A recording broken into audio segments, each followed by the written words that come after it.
Masters అందరికీ కూడా Brahma's meditation channel కి స్వాగతం సుస్వాగతం అండి. ఈ జూమ్ కి విచ్చేసిన ఆత్మస్వరూపులందరికీ కూడా నా యొక్క హృదయపూర్వక ఆత్మ ప్రణామాలు, కృతజ్ఞతలు మాస్టర్స్. ముందుగా మనందరి జగద్గురు అయిన బ్రహ్మశ్రీ సుభాష్ పత్రి సారికి కూడా అనంతకోటి ఆత్మ ప్రణామాలు, కృతజ్ఞతలు తెలుపుకుంటూ వారిని కూడా ఈ రోజు ఈ యొక్క జూమ్ సెషన్ లోకి సగర్వంగా ఇన్వైట్ చేస్తున్నాం మాస్టర్స్. Thank you. ఎంతో చక్కగా మనము ఒక్కొక్క మాస్టర్ తో ప్రయాణం చేస్తూ వాళ్ళ యొక్క జ్ఞానాన్ని తెలుసుకుంటూ మనం కూడా వాళ్ళతో ఆత్మ ప్రయాణం చేస్తూ ఉన్నాం. అందరం కూడా ఆత్మబంధువులంగా. మనతో ఈ రోజు సంధ్య మేడం గారు గూడూరు నుంచి మనకు జూమ్ సెషన్ కి వచ్చేసి ఉన్నారు మాస్టర్స్. ముందు ఇప్పటి వరకు 3 days గా పార్ట్ 3 వరకు మనము రమణ మహర్షి బోధనల గురించి ఎంతో చక్కగా తెలుసుకుంటూ ఉన్నాం. శ్రీకృష్ణుల వారు అర్జునుడికి ఎలా అయితే భగవద్గీతలో అహితోపదేశం చేస్తున్నారో, ఎలా నడుచుకోవాలి ఆత్మతత్వం గురించి, అలాగా అంత గొప్పగా యోగత్వాన్ని పొందిన ఆ సిద్ధ పురుషుడి యొక్క ఆ బోధనలని మనం తెలుసుకుంటూ ఉన్నాం మాస్టర్స్. ఎంతో చక్కగా ఆత్మతత్వం గురించి విశ్లేషించి ఆ బోధనలో మేడం ద్వారా తెలుసుకున్నాం. మేడం, ముందుగా మీకు బ్రహ్మాస్ మెడిటేషన్ ఛానల్ కి స్వాగతం సుస్వాగతం madam. Thank you so much. Over to you madam. అందరికీ నమస్కారం. యూట్యూబ్ ప్రేక్షకులకి, జూమ్ ప్రేక్షకులకి నా నమస్కారం. మా గురువు గారు అయిన దామరాజ్ జయమ్మ గారికి, వారి కుమార్తె రేవతి మేడం గారికి, ధ్యానాన్ని అందించిన పట్టీజీ గారికి నా హృదయపూర్వక ప్రణామాలు తెలియజేస్తున్నాను. మనము రమణ మహర్షి గురించి చెప్పుకుంటూ ఉన్నాము. లాస్ట్ సెషన్ లో లాస్ట్ పాయింట్ వచ్చి, పునర్జన్మలు ఉన్నాయి కాబట్టి మరు జన్మలో సాధించవచ్చులే అని వాయిదా వేయడం ధ్యానానికి ప్రతిబంధకము మరియు మూర్ఖత్వము. మనిషి యొక్క లక్షణం ఏమిటి అంటే వాయిదా వేసే పద్ధతి ఎక్కువగా ఉంటుంది. ఏదైనా ఒక ఫంక్షన్ కి వెళ్ళామనుకోండి, ఆ రోజు ధ్యానం వదిలేస్తాము, పక్క రోజు మళ్ళీ ఇంకొక సాకు, అట్లా ఒక వారం రోజులు పడుతుంది మళ్ళీ ధ్యానంలోకి రావడానికి. అదే వాళ్ళు చెప్తున్నారు, పునర్జన్మలు ఉన్నాయి కాబట్టి ఈ జన్మ కాకపోతే ఇంకొక జన్మలో మనం సాధన చేస్తాము అని అనుకుంటూ ఉంటారన్నమాట వాళ్ళు. కానీ అది ధ్యానానికి ప్రతిబంధకము మరియు మూర్ఖత్వము. సందేహములు, అనుమానాలు ఎక్కడి నుంచి వచ్చుచున్నవో గమనించి వాటిని అణిచివేసినచో ఆత్మ విచారణ ద్వారా సందేహాలన్నీ పటాపంచలగును. మనకి ఎక్కువగా సందేహాలు, అనుమానాలు వస్తూ ఉంటాయి. అసలు అవి ఎక్కడి నుంచి వస్తున్నాయి అనేది కానీ మనం గమనించాము అనంటే ఆటోమేటిక్ గా ఆత్మ విచారణ ద్వారా సందేహాలన్నీ కూడా పటాపంచలైపోతూ ఉంటాయన్నమాట. ఆత్మ విచారణ సమర్థులే చేయగలరు. మిగిలిన విచారణలన్నీ ఆత్మ విచారణ చేయలేని వారికి మాత్రమే. కావున అందరి ధ్యేయము ఆత్మానుభవమే. ఎవరు ఆత్మ విచారణ సరిగ్గా చేయగలరు అనంటే సమర్థులు మాత్రమే చేయగలరు. మిగిలిన విచారణలన్నీ ఆత్మ విచారణ చేయలేని వారు, అంటే మిగిలిన విచారణలు అంటే ప్రాపంచికమైనవి అన్నమాట. ఇవన్నీ ఎవరు చేస్తారంటే ఆత్మ విచారణ చేయని వాళ్ళు మాత్రమే మిగతావన్నీ చేస్తూ ఉంటారు. కావున అందరి ధ్యేయము ఆత్మానుభవమే. ఈ జన్మ కాకపోతే మరు జన్మకైనా సరే మనము ఈ ఆత్మ విచారణకి, ఆత్మానుభవం దగ్గరికి రావాల్సిందే. ఈ ప్రాపంచికం అంతా కూడా ఈ రోజుండి రేపు నశించిపోయేదే. ఉండేది అసలైన సత్యం ఏమిటి అంటే ఆత్మ మాత్రమే. ఆత్మ విచారణ అనగా ఆత్మలోనికి చేయు అన్వేషణ. దీనిని నిధిధ్యాస అని కూడా అంటారు. అనుక్షణం మనం ఆత్మ విచారణ చేసుకుంటూ ఉంటే, ఆత్మ విచారణ అంటున్నారంటే ఏంటమ్మా అసలు అనంటే, నేను ఈ దేహాన్ని కాదు, ఆత్మ పదార్థాన్ని, నా బిహేవియర్ ఎలా ఉంది అనేది ముందు గమనించుకోవాలి. మనం ఎలా ఉన్నాము, ఎలా మాట్లాడుతున్నాము, ఇతరులతో ఎలా ఉంటున్నాము, అయిన వాళ్ళతో ఎలా ఉంటున్నాము, వాళ్ళతో వేరుగా వీళ్ళతో వేరుగా ఉండడం కరెక్టేనా? ఎందుకు అంటే ఆత్మజ్ఞానికి అందరూ సమానమే. నీ వాళ్ళు ఒకలాగా, అవతల వాళ్ళు ఒకలాగా అనేది ఉండదన్నమాట. రమణ మహర్షి దగ్గరికి వెళ్ళామనుకోండి, అందరినీ సమానంగా చూస్తాడు ఆయన. గొప్ప వాళ్ళని ఒకలాగా, పేదవాళ్ళని ఒకలాగా చూడు. ఎందుకంటే ఆయన ఆత్మజ్ఞానంతో నిండి ఉన్నాడు. ఆయన దేహాల్ని చూడు, వాళ్ళల్లో ఉన్న ఆత్మతత్వాన్ని చూస్తాడనమాట. మైసూర్ మహారాణి ఆయనకి బంగారం పంపిస్తే నాకు అవసరం లేదని వెనక్కి తిప్పి పంపిస్తారు. శిష్యులుండి, స్వామి ఉంచుకుందాం స్వామి, అవసరానికి పనికొస్తాయి, ఆశ్రమానికి పనికొస్తాయి అని అంటే, అవి గాని ఉంచుకున్నామంటే దాన్ని కాపలాగా లేక మనం అల్లాడాలి, మనకు అక్కర్లేదు, మనకి ఈ మాత్రం ఉంటే చాలు, భగవంతుడు మనకి అంతో ఎంతో అన్నం ప్రసాదిస్తున్నాడు, ఇంతకు మించింది మనకు అవసరం లేదు, వాటికి మనం కాపలా కాయలేము అని అంటారు. ఆయన ఎవ్వరేమిచ్చినా కూడా స్వీకరించేది లేదనమాట. ఒక అతను కాదు కూడదని చెప్పి ఒక దేవుడికి హారతి ఇచ్చేది ఉంటుంది కదా, ఆ హారతి ఇచ్చేది బలవంతాన ఇస్తాడనమాట. ఇస్తే ఇంకా అది గమ్మైపోతాడు, అటు వద్దు అండు తీసుకుంటాను అండు గమ్మైపోతాడు. శిష్యులు తీసి లోపల పెడతారు. ఒకరోజు ఈయన గిరి ప్రదర్శనకి వెళ్ళి వస్తూ ఉంటే ఆ దేవుడికి పూజ చేసిన నిర్మాల్యాలు, ఈ వంట చేసిన కూరగాయల చెత్త అవన్నీ ఉంటాయి కదా, అవన్నీ బయట పారేస్తారు కదా. అక్కడ ఇద్దరు ముగ్గురు శిష్యులు ఎదుగుతూ ఉంటారు. ఏంద్రా ఏం ఎతుకుతున్నారా అని అంటే, ఆ వస్తువు పోయిందని చెప్తే ఎక్కడ తిడతారేమోనని, ఏం లేదు గురువు గారు అని అంటారు. ఈయన సర్వాంతర్యామి కదా, ఈయనకి అర్థమైపోద్ది, కానీ వాళ్ళని ఏమండు, ఎందుకంటే వాళ్ళ నోటి చేతే నిజం చెప్పించాలి అని. అంత లోపలికి వెళ్ళి కూర్చుంటారు. పూజ టైం ఏమో అవుతుంటది అనమాట. వీళ్ళందరూ భయపడతా ఉంటారు, అయ్యో అది లేదే, గంటో హారతి ఇచ్చేదో నాకు సరిగ్గా గుర్తులేదు, అది లేదే, ఎట్లా ఎట్లా ఆయనకి ఎలా చెప్పాలి అని పైన కింద పడుతూ ఉంటే అప్పుడు ఆయన అంటాడు, నేను ఆ రోజే చెప్పానా వద్దు తీసుకోవద్దని, ఇప్పుడు చూడు అది వెండి వస్తువు కాబట్టి బయటపడింది కాబట్టి మీరు కింద మీద పడుతున్నారు. ఈ మానసిక వేదన అవసరమా? నేను ఆ రోజే చెప్పాను ఫలానా చోట ఉంది తెచ్చుకోపోండి అంటారు. అప్పుడు వాళ్ళు మళ్ళీ పోయి ఎతికితే అక్కడ కనిపిస్తుంది అనమాట. అంటే ఆత్మజ్ఞాని ఎప్పుడూ కూడా ఈ దేహధారులను చూడనమాట, వాళ్ళల్లో ఉన్న ఆత్మతత్వాన్ని చూస్తాడు. వాళ్ళు ఎంత ఉన్నత స్థితిలో ఉన్నారు, ఒకవేళ ఉన్నత స్థితిలో లేకపోతే ఎలా వాళ్ళని ముందుకు తీసుకెళ్ళాలి, ఏం చెప్తే వాళ్ళు మంచిగా మారుతారు అనేది ఆయన చూస్తాడనమాట. ఆ పాయింట్ మళ్ళీ ఒకసారి చెప్తాను. ఆత్మ విచారణ అనగా ఆత్మలోనికి చేయు అన్వేషణ, దీనిని నిధిధ్యాస అని కూడా అంటారు. ఆత్మ విచారణ వలన కలుగు శాంతి నిరంతర అభ్యాసం వల్ల పరిమళించును. ప్రతి రోజు మనకు పత్రిజీ గారు కూడా చెప్తారు, పడుకునే ముందు ఈ రోజు నువ్వేమేం పనులు చేశావు, ఎన్ని మంచి పనులు చేశావు, ఎన్ని చెడ్డ పనులు చేశావు, ఎన్ని మంచి ఆలోచనలు చేశావు, ఎన్ని చెడ్డ ఆలోచనలు చేశావు అనేది గాని ఆత్మ విచారణ అని అంటారు అన్నమాట. అది కనుక చూసుకుంటే 40వ రోజుకి నువ్వు ప్యూరిఫై అయిపోతావు అని చెప్తారు. నిజంగా అయితే సార్ చెప్పింది కరెక్టే. కాకపోతే ఏంటంటే మనలో నేను అనే అహం ఉంటది కదా, అది ఎప్పుడు మనం తప్పు చేసినా కూడా రైట్ గానే చూపిస్తుంది. మనిషి బోల్తా పడేది ఇక్కడే అన్నమాట. మనం చేసేది తప్పును తప్పుగా తెలుసుకొని దాన్ని ఒప్పుకోవడానికి కొన్ని జన్మలు పడుతుంది. ఆ అహం అనేది మనల్ని ఒప్పుకోనివ్వదన్నమాట. అందుకనే ఏంటంటే ప్రతిరోజు ఆత్మ విచారణ ప్రతి ఒక్కరూ చేసుకుంటూ ఉంటే ఎంతటి కార్యశీలుడైనను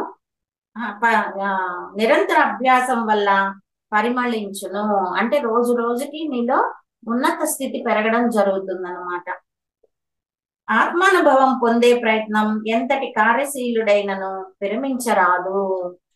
ఆత్మానుభవం పొందే వరకు నువ్వు ప్రతిరోజు ఆత్మ విచారణ చేయాల్సిందే, ధ్యానము చేయాల్సిందే. ధ్యానం ఎందుకు చేయాలి అని అంటే ఎనర్జీ లెవెల్ పెరగడం కోసం, అవగాహన పెరగడం కోసం. అంతేకాకుండా ఏదైనా సిచ్యుయేషన్ వచ్చినప్పుడు ఆ సిచ్యుయేషన్ ఎందుకు వచ్చింది, కింద మీద పడిపోకుండా ఆ సిచ్యుయేషన్ ఎందుకు వచ్చింది, అట్లాంటి పరిస్థితి మళ్ళీ రాకుండా ఉండడానికి జాగ్రత్త పడాలంటే ఏం చేయాలి అనే ఆలోచన కలుగజేస్తుంది. ఒక ధ్యాని కంగారుగా ఉండడు. అదే మామూలు వ్యక్తులు అయితే కంగారుగా ఉంటారు. ఇంటికి ఒక 10 మంది వచ్చారనుకోండి, ధ్యాని అయితే నింపాదిగా కూర్చోబెట్టి హ్యాపీగా వాళ్ళకి ఏమేమి కావాలో అన్ని చూస్తారు, ఇసుక్కోరు నసుక్కోరు. అదే మామూలు వ్యక్తులు అనుకోండి, పని చేయలేకపోయారనుకోండి, అబ్బా వీళ్ళు ఇప్పుడు ఎందుకు రావాలి, వీళ్ళని పొమ్మలేము, మనం చేసి పెట్టలేమని చికాకు పడుతూ వాళ్ళకి మనసులో ఒకలాగా పైకి ఒకలాగా సేవ చేస్తారనమాట. అందుకే ప్రతి గృహిణి కూడా ధ్యాని కావాలి అని పత్రిజీ గారు మరీ చెప్పడం జరిగింది. ఎందుకంటే ఎప్పుడైతే గృహిణి ధ్యానిగా మారిందంటే ఆ ఇంట్లో వాతావరణం అంతా చాలా చక్కగా ఉంటుంది. అందరి మధ్య సఖ్యత ఉండటం, ప్రేమానురాగాలు కలిగి ఉండడం జరుగుతుందన్నమాట. నీవే సత్య పదార్థమై కూడా దానిని పొందుటకు ప్రాకులాడుట ఎంత ఆశ్చర్యకరము. నీవు ఎంత మేర తిరిగినా ఆత్మ వద్దకు చేరవలసిందే. నీవే సత్య పదార్థమైనప్పుడు దానిని పొందుటకు ప్రాకులాడటం ఎంత ఆశ్చర్యకరము. నిజంగా అయితే మనకు అసలు ఏమీ అవసరం లేదండి, కానీ మనం అజ్ఞానంలో ఉన్నాం కాబట్టి ఆ జ్ఞానం తెలుసుకోవడం కోసం అదే సత్య పదార్థం అంటే. ఆ సత్య పదార్థమే నీవే అయ్యున్నావు అనే జ్ఞానం మనకి రావాలి. ఆ జ్ఞానం రావాలి అంటే సాధన, స్వాధ్యాయం, సజ్జన సాంగత్యం కావాలి. ఎందుకంటే మనం థర్డ్ డైమెన్షన్ లోకి వచ్చి మనలో ఉన్న నాలెడ్జ్ అంతా కూడా పై లెవెల్లో పెట్టేసి వచ్చాం. ఇక్కడ అజ్ఞానిగా భూమి మీదకి వచ్చాం. మనమే దాన్ని యాక్టివేట్ చేసుకొని ఆ అజ్ఞానాన్ని తొలగించుకొని జ్ఞానిగా తయారు కావాలన్నమాట. వాళ్ళు అదే చెప్తున్నారు, నీవు ఎంత మేర తిరిగినా ఆత్మ వద్దకు చేరవలసిందే. ఎన్ని జన్మలైనా ఎత్తైనా సరే మళ్ళీ తిరిగి నువ్వు ఆత్మ పదార్థానివి అని తెలుసుకోవడానికి ప్రయత్నం చేయాల్సిందే. అందుకే మనల్ని యూటర్న్ అంటారు. అంటే ఉన్నత స్థితి నుంచి కింద స్థితికి వస్తాము, మళ్ళీ కింద స్థితి నుంచి పై స్థితికి వెళ్తాం అనమాట. దాన్నే యూటర్న్ అంటారు. మానవ జీవితాన్ని యూటర్న్ అంటారు అనమాట. గాఢ నిద్రలో తలపులు, ప్రశ్నలు, సందేహాలు తలెత్తవు. కారణం అప్పుడు మనసు లీనమై ఉండును, లేవగానే అహం కూడా లేచును. గాఢ నిద్రలో తలపులు, ఆలోచనలు ఉండవు, ప్రశ్నలు, సందేహాలు ఉండవు. ఎందుకు అంటే మనసు అనేది లేదు. హాయిగా హ్యాపీగా నిద్రపోతున్నప్పుడు మనసు పనిచేయదు. మనసు పనిచేస్తూ ఉంటే కళలు వస్తుంటాయి. దాన్ని సుషుప్తావస్థ అంటారు. జాగ్రత్త అవస్థ, సుషుప్తావస్థ, గాఢ సుషుప్తావస్థ, తురియావస్థ. గాఢ సుషుప్తావస్థలో మనస్సు అనేది అసలు ఉండదు అనమాట. అందుకని నీకు ప్రశ్నలు ఉండవు, సందేహాలు కూడా ఉండవన్నమాట. లేవగానే అహం కూడా లేచును. నిద్ర లేవగానే ఫస్ట్ ఏం గుర్తు రాదండి, శాంతంగా ఉంటుంది. ఆ పక్క మీద కూర్చోగానే ఒక్కొక్కటి మైండ్ లోకి వస్తూ ఉంటాయి.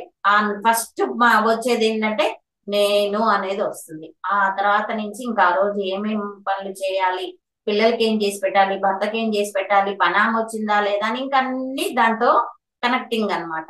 ఫస్ట్ నిద్ర లేచేది శుద్ధ తత్వంతో లేస్తాము. లేచిన తర్వాత ఆ నేను అనేది ఎప్పుడైతే ఆలోచనకు వస్తుందో ఈ బాహ్య ప్రపంచంలోకి రావడం జరుగుతుందన్నమాట. అహం మరణానంతరము నశించియే ఉండును, అది ఏ బ్రహ్మానందము, అది ఏ అమరత్వము. అహం నేను నేను అని ఏదైతే చెప్తున్నామో అది చనిపోయిన తర్వాత ఆ నేను అనేది ఉండదు. అనుకోవడానికి శరీరం లేదు కదా, ఉండేది ఇంకేంటి, ఆత్మతత్వం. అదే ఆనంద భరితము, బ్రహ్మానందము, అమరత్వం కూడా అన్నమాట. అహం జీవములో ఉన్నంత కాలం దుఃఖం ఉండును, అహం నశించినచో పరమానందము పొందును. మనం జీవించున్నంత కాలం ఆ నేను నేను అనే అహంతో ఎప్పుడైతే ఉంటామో అప్పుడంతా దుఃఖమే ఉంటుంది. ఎందుకంటే నేను చెప్పాను వాళ్ళు ఏం లేదు, నేను చేశాను ఇది సరిగ్గా రాలేదు, లేదంటే నేను చేశాను బ్రహ్మాండంగా వచ్చింది, నేను కాబట్టి చేశాను. అక్కడ అహంకారం అనేది వస్తుంది అనమాట. ఆ అహం గాని నశించిపోతే, అంటే ఆ నేను అనేది నశించిపోతే పరమానందము పొందును. ఆ భగవంతుడు నా చేత చేయిస్తున్నాడు, నేను కాదు, భగవంతుడు నా చేత చేయిస్తున్నాడు అనే భావం ఎప్పుడైతే వస్తుందో ఎప్పుడు కూడా ఆనందంగానే ఉంటాం అన్నమాట. మా గురువు గారు చెప్పేవాళ్ళు, ఆవిడ గృహిణి, చక్కటి గృహిణి. మా గురువు గారి భర్త వచ్చి డాక్టర్ అన్నమాట, గవర్నమెంట్ డాక్టర్ అన్నమాట. ఈ ఆవిడ ఈ సాధనా క్రమంలో అన్ని పనులు నేను చేస్తూ ఉంటే మరి ఆ భగవంతుడు నా చేత చేయిస్తున్నాడు అని అంటారేంటి, అది ఎంతవరకు కరెక్ట్? నీ పనులన్నీ నేను కదా చేసేది, ఈ దేహం కదా చేసేది, భగవంతుడు నా చేత చేయించడం ఏంటి అని ఆవిడ అనుకునేదంట. ఆ రోజుల్లో మనం బియ్యం రవ్వ కావాలంటే ఇసురుకునేవాళ్ళం, ఇసురు అయితే ఇసురుకునేవాళ్ళం, పిండి కావాలంటే దంచేవాళ్ళం, రవ్వ కావాలంటే ఇసురుకునేవాళ్ళం అన్నమాట. ఆవిడ ఏం చేశారు, పక్క రోజు టిఫిన్ కోసం ఆ బియ్యాన్ని విసరడం స్టార్ట్ చేశారు. ఆ విసరడం తన ఆపలేకపోయింది. తన మైండ్ లో ఏముంది, ఈ పనులన్నీ నేను కదా చేసేది, భగవంతుడు కాదు కదా అనేది ఉంది. ఆమెకి అనుభవ జ్ఞానం ఇవ్వడం కోసం మాస్టర్స్ ఏం చేశారంటే ఆమె ఇంకా అలా ఇసురుతూనే ఉండింది వాటిని, ఆ బియ్యాన్ని. అట్లా ఇంచుమించు సుమారు ఒక బస్తా బియ్యం విసిరింది. నిజంగా అయితే ఒకే టైంలో అలవాటు లేని వాళ్ళు, ఒక డాక్టర్ గారి భార్య, 10 మంది పని వాళ్ళు ఉన్నారు, ఒక బస్తా బియ్యం విసరగలరా? విసరలేరు కదా. కానీ ఆవిడ విసిరింది అనమాట. ఇప్పుడు ఆవిడకి అర్థమైంది, చేసేది నేను కాదు, ఈ దేహం కాదు, భగవంతుడు మనలో ఉండి చేయిస్తున్నాడు అనేది ఆవిడకి అర్థమైంది అనమాట. ఇవన్నీ ఏంటంటే అనుభవపూర్వకంగా రావాలి, అనుభవపూర్వకంగా అనుభూతి పరంగా వచ్చినప్పుడు మాత్రమే మనకి ఒప్పుకుంటాం, లేదంటే ఒప్పుకోం అనమాట. నేను కదా ప్రతిరోజు ఇల్లు చిమ్మడం, అంట్లు తోమటం, బట్టలు ఉతకడం, భగవంతుడు నా చేత చేయించడం ఏంటి అని అనుకుంటాం. నిన్న క్లాస్ లో కూడా నేను వేరే వాళ్ళ ఇంట్లో క్లాస్ చెప్పడానికి వెళ్ళినప్పుడు ఇదే విషయం వచ్చింది అనమాట. నేను అడిగాను వాళ్ళని, భగవంతుడు నడిపించినట్టు మీరు నడుస్తున్నారా, మీకై మీరు నడుస్తున్నారా అని. కొంచెం పెద్దవాళ్ళేమో భగవంతుడు నడిపించినట్టు అన్నారు, కొంతమంది ఏమో మాకై మేమే అని అన్నారు. అంటే నడవడం అంటే జీవన విధానం అన్నమాట అక్కడ. సరే, నిజంగా భగవంతుడు ఎలా చెప్తే అలా వింటున్నారా అంటే వింటున్నామని అందరము. సరే, అయితే నిద్ర లేచారు, ఆ రోజు టిఫిన్ చేయాలి. టిఫిన్ చేయాలనేది ఆ అలమరా దగ్గరికి వెళ్ళి, అదే కబోర్డ్ దగ్గరికి వెళ్ళి, ఏం టిఫిన్ చేయాలని మీరు ఆలోచన చేసి చేస్తున్నారా, భగవంతుడు చెప్తే చేస్తున్నారా అని అడిగారు. అని అంటే మేమే ఆలోచన చేస్తున్నాము అన్నారు. సరే, స్నానం చేశారు, బీరో దగ్గరికి వెళ్ళారు, ఏ చీర కట్టుకోవాలని మీరు సెలెక్ట్ చేసుకొని కట్టుకుంటున్నారా, భగవంతుడు చెప్తే చేస్తున్నారా అని అన్నాను. మేమేను అన్నారు. సరే, ఫ్రిడ్జ్ దగ్గరికి వెళ్ళి ఏ కూర చేయాలని మీరు ఆలోచన చేస్తున్నారా, భగవంతుడు చెప్తే చేస్తున్నారా అన్నారు. మేమే అన్నారు. మరి ఇందాక కొంతమంది భగవంతుడు ఎట్లా చెప్తే అట్లా చేస్తున్నామని అన్నారే, ఇక్కడేంటి మళ్ళీ అలా మారిపోయారేంటి అని అన్నాను. అనేసరికి అంటే వాళ్ళు కొత్త కదా, ఏం చెప్పాలో అర్థం కాక నవ్వేశారన్నమాట. అంటే మన భావన అండి ఏదైనా, నిజంగా అయితే ఆ భగవంతుడు మనలో చైతన్యం రూపంలో ఉండి మనల్ని నడిపిస్తూ ఉన్నాడు. ఆయన గాని లేకపోతే ఆ ఆత్మ పరమాత్మ లేకపోతే ఈ దేహం నడవదు. అది ఎలా ఉంటుందంటే ఒక ఎనర్జీ రూపం, చైతన్య రూపంలో ఉంటుందన్నమాట. ఆయన ద్వారానే మనం ఇవన్నీ చేస్తున్నాము. లలితా సహస్రనామాల్లో కూడా ఆ అమ్మవారు అదే చెప్తుంది, ఇచ్ఛాశక్తి, జ్ఞానశక్తి, క్రియాశక్తి అని. కోరికను కలిగించేది నేనే, పని చేయించేది నేనే, దాని తర్వాత వచ్చే రిజల్ట్ ఇచ్చేది కూడా నేనే అంటుంది.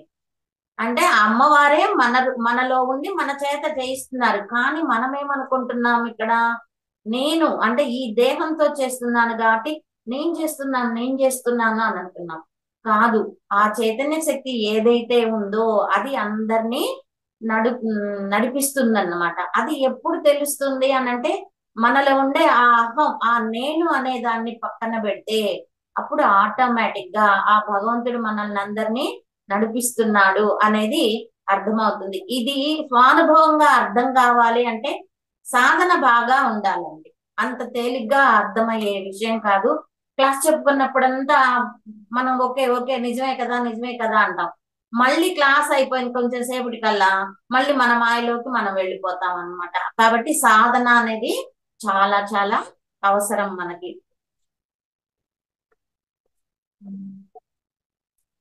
అహం జీవంలో ఉన్నంత కాలము దుఃఖము ఉండను, అహం నశించినచో పరమానందము ఉండును. ఎప్పుడైతే నేను పనిచేస్తూ ఉంటుందో అప్పుడు దుఃఖం అనేది ఉంటుంది. మంచి జరిగితే ఆనందపడతావు, చెడు జరిగితే దుఃఖపడతావు.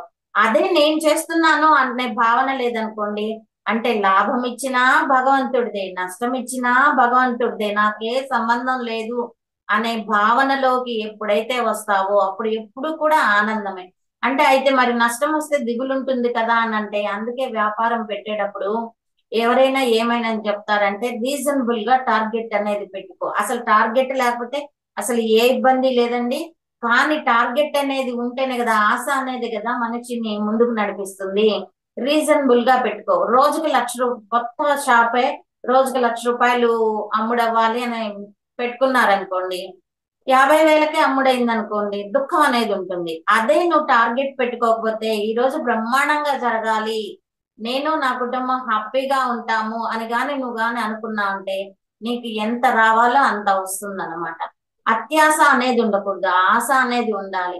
కొంతమంది ఏంటో ఆరాట పడిపోతూ ఉంటారు. నా దగ్గరకు వస్తారు కదా, మేడం సంకల్పం రాసిచ్చేయండి, అర్జెంట్ గా డబ్బు వచ్చేయాలి మాకు, అర్జెంట్ గా. అదేదో ఆ పక్కన ర్యాక్ లో ఉన్న వస్తువు తీసుకున్నంత ఈజీగా మాట్లాడతారు అనమాట. అర్జెంటుగా డబ్బులు వచ్చాయి మేడం అని అంటారు. నేను ఒకటే చెప్తాను, ఎగిరెగిరి దంచినా అంతే పిండి, నింపాదిగా దంచినా అంతే పిండి. మనం పైన స్కెచ్ లో రాసుకొచ్చేసాం, ఎంత కావాలి, ఎంత ఉండాలి, ఎంత పోవాలి అనేది మొత్తం రాసుకొచ్చేసాం. కానీ ఇక్కడికి వచ్చినాక ఈ ప్రాపంచకంలో పడిపోయి ఆ మిగతా వాళ్ళతో పోల్చుకొని నాకు అది లేదే ఇది లేదే, ఎంత తిన్నా తృప్తి ఉండదు, ఎంత అనుభవించినా తృప్తి ఉండదు, ఎన్ని కోట్లున్నా తృప్తి ఉండదు. ఆ తృప్తి లేని జీవితమే చివరికి పునరపి జననం పునరపి మరణం అనే దానికి వస్తుంది. అయితే మరి నేను కోరుకోకూడదా? కోరుకొని నేను అటువైపు ప్రయత్నం చేయకూడదా అంటే కోరుకోవచ్చు, ప్రయత్నం కూడా చేయవచ్చు. కానీ ఎంత వచ్చినా కానీ తీసుకునే దానికి సంసిద్ధంగా ఉండాలి. అంటే లాభం వచ్చినా నష్టం వచ్చినా దానికి రెడీగా ఉండాలి. అది మామూలు జనాలు ఉండలేరు. ఒక్క ధ్యాని మాత్రమే లాభం వచ్చినా నష్టం వచ్చినా అతీతంగా ఉంటాడు. ఓ నాకు ఇంతే రాసి పెట్టుంది కాబట్టి ఇంతే అని చెప్పి అనుకుంటాడనమాట. ఆ ఇంతే రాసి పెట్టుంది అనే దానికి మనం ఒక చిన్న కథ ఒకటి చెప్పుకుంటాము. ఒక వ్యక్తికి మణుబూలు తినాలి అని అనిపిస్తే భార్యతో చెప్తాడు, నాకు ఈ రోజు మణుబూలు చేసి పెట్టు అని. ఆవిడ అంటుంది, సరేనండి, మణుబూలు కావాలంటే బియ్య పిండి, నువ్వులు, నూనె అన్ని కావాలి కదా, తీసుకురండి, మీరు పొలం నుంచి వచ్చేటప్పటికి చేసి పెడతాను అని అంటుంది. సరే అని చెప్పి అన్ని సరుకులు తెచ్చి ఇచ్చేసి ఆయన పొలానికి వెళ్ళిపోతాడు. సాయంత్రం అవుతుంది, పొలం నుంచి వస్తాడు. వస్తూనే ఏమే మణుబూలు చేసావా అని అంటాడు. అని అంటే చేశానండి అని అంటాడు. సరే అయితే నేను కాళ్ళు కడుక్కొని వస్తాను, నాకు పెట్టు అని పెట్టేసుకొని కూర్చుంటా అనమాట. ఆవిడ ప్లేట్ లో ఒక మడుగు తీసుకొచ్చి పెడుతుంది. అంటే మురుకులు అంటారు కదా, అదనమాట. అదేంటి అంత పిండి తీసుకొచ్చాను కదా, అంతా పిండి చేయలేదా అని అంటాడు. చేశానండి అంటుంది. మరైతే ప్లేట్ లో ఒకటే పెట్టావు, మిగతా ఏవి అని అంటాడు. తినేసానండి అంటుంది. ఏంటి అదా అన్ని మురుకులు ఎలా తిన్నావే అని అంటే, ఆ ప్లేట్ లో తీసుకొని అది తినేసి ఇదిగోండి ఇలా తిన్నానండి అని చెప్తుంది. అంతే, వాడు తల పట్టుకుంటాడు. నా కర్మ కాకపోతే మూసుకొని పెట్టింది తినుంటే ఆ ఒకటన్నా మిగిలింది కదా, ఎలా తినేసావే అని అడగడం, ఆ మనిషి అది తీసుకొని తినేయడం జరిగింది. ఇంకా భార్యను కొట్టలేక తిట్టలేక నా ప్రాప్తం ఇంతే, నా కర్మ ఇంతే అని చెప్పి నసుక్కుంటూ బయట వెళ్ళిపోతాడనమాట. అంటే ప్రాప్తానికి సంబంధించిన కథ ఈ కథ చెప్పడం జరుగుతుంది అనమాట. నేను ఎందుకంటే క్లాస్ లో ఊరికి కేవలం మామూలుగా అలా చెప్పుకొని పట్టు ఉంటే జోష్ అనేది ఉండదు. ఆడియన్స్ ని కొంచెం నవ్విస్తూగానున్నామంటే వాళ్ళల్లో అవేర్నెస్ అనేది వస్తుంది. అంతేకాక ఈ కథ ద్వారా వాళ్ళకి ఎప్పుడైనా ఏదైనా సంఘటన జరిగినప్పుడు, దుఃఖం వచ్చినప్పుడు ఈ కథ గుర్తొచ్చింది అనుకోండి, అక్కడ దాంట్లో మన పాయింట్ ఉంది కదా, మనకి ఎంత వరకు రాసి పెట్టుంటే అంతే వస్తుంది, మనకి ఎంత ప్రాప్తం ఉంటే అంతే వస్తుంది అనేది వాళ్ళకి వచ్చి ఆ దుఃఖం నుంచి బయటపడడం అనేది జరుగుతుంది. మనకి మహాభారతంలో కొన్ని వందల కథలు ఉన్నాయండి. మనకి ఎక్కడికక్కడికి మంచి మంచి కథలు, నీతి కథలు అయితే ఏమి, మనకి జ్ఞానాన్ని అందించే కథలైతే ఏమి చాలా ఉన్నాయి. ఇంతకుముందు చందమామ పుస్తకంలో నీతి కథలు అని వచ్చేది. ఇప్పుడు పుస్తకం చదివేంత కొనుక్కోవట్లేదు, చదవడం లేదు. ఈ సెల్ ఫోన్లు వచ్చేసి అవి కూడా పోయాయన్నమాట. అట్లా ఏంటి అని అంటే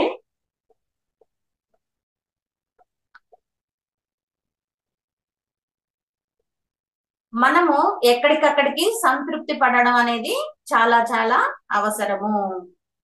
సాధకునికి పిరికితనం పనికిరాదు. సత్యము ప్రేమను సాధించాలంటే నిర్భయత్వం అవసరము. ప్రతి సాధకుడికి కూడా పిరికితనం పనికిరాదు. అంటే భయం అనేది ఉండకూడదు అనమాట. సత్యము ప్రేమను సాధించాలంటే నిర్భయత్వం అవసరము. కొంతమంది చాలా భయపడుతూ ఉంటారు. ఏ పని చేయాలన్నా, ముందడుగేయాలన్నా భయపడుతూ ఉంటారు. ఈ ధ్యానానికి వచ్చే వాళ్ళు కూడా మెయిన్ మన ధ్యానంలో ఏంటంటే పూజలు మానేయమంటారు. పూజలు మానేయమనేసరికి చాలా మంది ధ్యానంలోకి రావడానికి ఇష్టపడరు అనమాట. ఎందుకంటే వాళ్ళు ఎంతో ఇష్టంగా చేసుకుంటే పూజల్ని ఒక్కసారిగా మానేయమంటే మానలేరనమాట. కానీ పత్రిజీ గారు ఒప్పుకునేవాళ్ళు కాదు. మన ఇటువైపు పర్వాలేదు కానండి, కందుకూరులో అయితే పిరమిడ్ ధ్యానంలో పూజలు చేయకూడదు అని వాళ్ళ చేత ప్రమాణం చేయిస్తారు. అందువల్ల ఏంటంటే చాలా మంది రారనమాట. మీరంతా పూజలు చేయరు కదమ్మా, మేము ఉండలేము, మేము రాము అని అంటారు. నిజంగా అయితే పూజ మెట్టు కాదు అగట్ట అని స్వామి దయానంద సరస్వతి స్వామీజీ చెప్తారు. మనం ఏమనుకుంటున్నాం, పూజ మెట్టు అనుకుంటున్నాం, అంటే 1 by 1 స్టెప్ అనుకుంటున్నాం. కానీ మనకి భగవద్గీతలో ఉంది శ్లోకం, కోటి పూజ సమం ఒక స్తోత్రం, కోటి స్తోత్ర సమం ఒక జపం, కోటి జప సమం ఒక ధ్యానం, కోటి ధ్యాన సమం ఒక లయ, కోటి లయ సమం ఒక సమాధి అని మనకు భగవద్గీతలోనే కృష్ణ భగవానులు చెప్పారు. పూజ ఫస్ట్ స్టెప్, తర్వాత ఎన్నో స్టెప్పులు ఉన్నాయి. కానీ పూజ మానేయమనేసరికి వీళ్ళందరూ భయపడి రాకుండా ఉండడం జరుగుతుంది. ఈ కొత్తగా ఎవరిని పిలిచినా కూడా మీ దాంట్లో ఒప్పుకోరు కదమ్మా అంటారు. లేదు, నేనైతే ఏం చెప్తా అంటే లక్షణంగా గుళ్ళకు వెళ్ళండి, అక్కడున్న ఎనర్జీని తీసుకొచ్చుకోండి. పూజ ఇంత ముందు ఏదో ఆలోచనలతో చేస్తూ ఉన్నారేమో, ఇప్పుడు మనస్సును పూర్తిగా భగవంతుడి మీద ఏకాగ్రత పెట్టి మనస్ఫూర్తిగా 5 నిమిషాలు కూర్చున్నా గానీ మనస్ఫూర్తిగా చేయండి. మీకు ఎంతో తృప్తి వస్తుంది. ఆ వచ్చే ఎనర్జీని వదులుకోవద్దు. గంట సేపు పూజ చేసే వాళ్ళు ఒక అరగంట పూజ చేసుకోండి, ఒక అరగంట ధ్యానం చేసుకోండి. అందులో ముఖ్యంగా దేవుడు ముందు గాని ధ్యానం గాని చేశామంటే ఇంకా బాగా కుదురుతుంది. ఎందువల్ల అంటే మనం ఆలోచించడానికి కూడా భయపడతాం. దేవుడు మనల్ని ఎక్కడ చూస్తున్నాడో ఏమో, ఆయన గమనిస్తున్నాడేమో అనే భయంతో ఆలోచనలు వీలైనంత తక్కువ వస్తాయన్నమాట. అందుకని ఏంటంటే పూజ మానమని నేనైతే చెప్పను, లక్షణంగా చేసుకోండి. కానీ అదే అంకితం అయిపోవద్దు. దాని తర్వాత స్టెప్పులు ఏవైతే ఉన్నాయో అవన్నీ కూడా ఎక్కేదానికి ప్రయత్నం చేయండి అని చెప్పడం జరుగుతుంది అనమాట. అట్లా ఆ నిర్భయత్వం అనేది ఉండాలి, దేనికి భయపడకూడదు అనమాట. వాళ్ళు చెప్తారు, వాళ్ళు ఎందుకు చెప్తారు, కింద మెట్టు వదిలితేనే కదా పై మెట్టుకి వెళ్తాం. 2 మెట్ల మీద ఉంటే పైకి ఎప్పుడు వెళ్తాము? కింద మెట్టు మీద ఒక కాలు, పై మెట్టు మీద ఒక కాలు ఉంటే ఆ పై మెట్టు ఎక్కాలి అంటే కింద మెట్టు వదలాలి కదా. ఇదే పత్రిజీ గారు చెప్పింది. నువ్వు ఎప్పుడు ఆ పూజలు పూజలు పూజలు పూజలు అంటూనే ఉంటే నీలో ఆత్మజ్ఞానం ఎప్పుడు వస్తుంది? ఆత్మజ్ఞానం రావాలి అంటే ధ్యాన సాధన కావాలి, స్వాధ్యాయం కావాలి, సజ్జన సాంగత్యం కావాలి అని సారు చెప్పడం. అంటే తొందరగా ఎదగడానికి ఇవన్నీ ఉపయోగపడతాయి. కేవలం పూజ వరకే అయితే కొన్ని జన్మలు పడుతుంది. ఆ మాట కృష్ణ భగవానులే మనకు చెప్పారనమాట. కోపము శోకము వలన సాధన కుంటుపడును, సోమరితనము పనికిరాదు, నిరాశ నిస్పృహ అస్సలు పనికిరాదు, కష్టములను ఓర్చుకొని మరలా మరలా ధ్యానం సాగించవలను. కోపము శోకము వలన సాధన కుంటుపడును. ఎవరినైనా తిట్టామనుకోండి ధ్యానం కుదరదు. అలాగే ఏదైనా బాధ వచ్చిందనుకోండి ధ్యానం కుదరదు. సోమరితనం కూడా పనికిరాదు, వాయిదా వేసే పద్ధతి. ఈ ధ్యానంలోకి వచ్చాక ధ్యానం చేయండి అమ్మా అంటే ఫస్ట్ లో కొంచెం బాగా చేస్తారు, ఏ అనుభవాలు రావు వాళ్ళకి. రాకపోయేసరికి మాకేం అనుభవాలు రాలేదని వదిలేస్తారు. అనుభవాలు ఎందుకు రావు అని అంటే గత జన్మలో వచ్చి అయిపోయినా ఉండాలి, లేదంటే వాళ్ళ ధ్యానం పేరు చెప్పి ఆలోచిస్తూ కూర్చొని ఉన్నందువల్ల ఎనర్జీ రాక అనుభవాలైనా రాకుండా ఉండాలి. కానీ నిజంగా గాని కరెక్ట్ గా చేస్తే, ధ్యానం కరెక్ట్ గా చేస్తే అంతకు ధ్యానం చెయ్యక ముందు జీవితానికి ధ్యానం చేసిన జీవితానికి చాలా చాలా తేడా ఉంటుంది. ఏ కొంచెం తేడా వచ్చినా కూడా అది ధ్యాన సాధన వల్లే అనేది కానీ తెలుసుకుంటే వాళ్ళు ధ్యానం ఆపరనమాట. అయితే చెప్పేవాళ్ళు కానీ మంచిగా గైడెన్స్ కానీ చేస్తే ధ్యాన సాధన అనేది ఆపరనమాట. నిరాశ నిస్పృహలు అస్సలు పనికి రాదు. నాకేం కనిపించట్లేదు, నాకేం వినిపించట్లేదు, నాకు బళ్ళలేదు అనుకోకూడదు. వస్తుంది, ఏదైనా వస్తుంది. ఇప్పుడు 1వ మెట్టు నుంచే 100వ మెట్టుకి ఎక్కగలమా? ఎక్కలేం కదా. మెట్టు ఎక్కుకుంటూ వెళ్ళాలి. అలాగే ఇది కూడా అన్నమాట. నాకేం కనిపించలేదు, నాకేం వినిపించలేదు మానకూడదు, దానికోసం వెయిట్ చేయాలి. కష్టములను ఓర్చుకొని మరలా మరలా ధ్యానం సాగించవలెను. ఎంత కష్టమైనా కూడా ఆ ధ్యానాన్ని మాత్రం వదిలిపెట్టకుండా సాధన చేస్తూనే ఉండాలి. సమస్త వ్యాధులకు మానసిక వ్యాధులకు మూలం అహం, అందుచే దానిని వదలవలెను. మనకి శేతు విజ్ఞానంలో కూడా ఒక పాయింట్ వస్తుంది, ఏమని? నీ మనసు వ్యాధిని స్వీకరిస్తుందే కానీ నీ శరీరం కాదు అని చెప్తారు. ఫస్ట్ ఏదైనా వ్యాధి మన ఆరాలోకి వస్తుంది, ఆరాలోకి వచ్చిన 6 నెలల తర్వాత దేహం మీదకి వస్తుంది. అంటే నువ్వు మనసు ద్వారా ఆ వ్యాధిని ఆహ్వానించుంటావు, తెలుసో తెలియకో, లేదంటే లైఫ్ స్కెచ్ లో అయినా ఉందో, నీ మనసు ద్వారా ఫస్ట్ వ్యాధి నీ ఆరాలోకి వస్తుంది, ఆ తర్వాత శరీరానికి వస్తుంది అనమాట. అంతేకాకుండా తెలుసో తెలియకో అన్నాను కదా. ఇప్పుడు మన కరోనా టైంలో జనాలు అమ్మో నాకు కరోనా వస్తుందేమో, నాకు కరోనా వస్తుందేమో, కరోనా వస్తుంది ఏమో తెలియకుండా ఆహ్వానించావు. అలా వైరల్ ఫీవర్ ఉందనుకోండి, ఊరంతా అమ్మో నాకు జ్వరం వస్తుందేమో వస్తుంది, లేదంటే నాకు జ్వరం రాకూడదు అనైనా అంటారన్నమాట. అంటే అక్కడేమో వస్తుంది ఏమో అంటారు, వస్తుంది అని అంటారు, అంటే ఆహ్వానించడం. జ్వరం రాకూడదు అంటారు. అంటే ఫస్ట్ రా అని పిలుస్తున్నారు, తర్వాత కూడదు అంటున్నారు. అక్కడ కూడా బోర్డు మార్చుకోవాలన్నమాట. మరి ఎట్లాగా? ఉమ్, మా మనసులో అయితే రాకూడదనే ఉంది కదా, మరి ఎలా అనుకోవాలి అని అడుగుతారు వాళ్ళు. నేను ఎల్లప్పుడూ సంపూర్ణ ఆరోగ్యవంతురాలిగా ఉండాలి అనుకోండి, ఫైనల్ రిజల్ట్ ఏదైతే ఉందో అది అనుకోవాలి అని చెప్తాను. అందుకే ఆ అహం, ఆ నేనును అనే దాన్ని పక్కన పెట్టేస్తే, అంటే అప్పుడు మనకి వ్యాధులు అనేటివి రావన్నమాట. అంటే తెలియకుండా మనం ఆ వ్యాధుల్ని ఆహ్వానించడం జరుగుతుంది. అంతేకాకుండా లాస్ట్ టైం కూడా ఒక క్లాస్ లో చెప్పాను నేను, సానుభూతి కోరుకున్నారంటే, ఇతరుల సానుభూతి కోరుకున్నారు అంటే మీకు వ్యాధులు వస్తాయి, కష్టాలు వస్తాయి, నష్టాలు వస్తాయి. మీరు అడగచ్చు అదేంటమ్మా అని. మరి నీకు కష్టం వస్తేనే కదా ఎవరైనా సానుభూతి చూపిస్తారు. అయ్యో నన్నెవరు అయ్యో అనడం లేదే అని అనుకున్నారంటే, అనుకున్న ఒక వారం కల్లా మీకు ఏదో ఒక ఇబ్బంది ఖచ్చితంగా జరుగుతుంది. అంటే మీరు ఫీల్ అయ్యే స్థితిని బట్టి. ఊరికే పైన అంటే ఏముండదు, కొంతమంది ఫీలింగ్ ఎక్కువ ఉంటుంది. ఆ ఫీల్ అయ్యారు అని అంటే ఖచ్చితంగా ఏదో ఒక ఇబ్బంది వచ్చే తీరుతుంది. అప్పుడు జనాలు మిమ్మల్ని ఖచ్చితంగా అంటారు, అయ్యో నీకు ఇంత కష్టం వచ్చింది, నువ్వు ఎలా తట్టుకుంటున్నావు అని. అందుకని ఏంటంటే ఇతరుల సానుభూతిని కూడా మనం ఆశించకూడదు. గమ్యంను చేరుటకు కావలసింది అహంను పోగొట్టుకున్నటయే. అహం అంటే అక్కడ పొగరు కాదు, నేను. నువ్వు గమ్యం చేరాలి అంటే ఆ నేను అనే భావాన్ని పక్కకు పెట్టేసా అంటే అడుగులు తొందరగా ముందుకు పడతాయి అన్నమాట. అహం సర్వవ్యాపకమైన ఒకే ఒక్క పదార్థము. ఆత్మ మాత్రం అహం వల్ల ప్రభావితం కాజాలదు. అహం సర్వవ్యాపకమైన ఒకే ఒక్క పదార్థము. అందరూ ఎవరికి వాళ్ళు నేను నేను నేను అంటూనే ఉంటారు.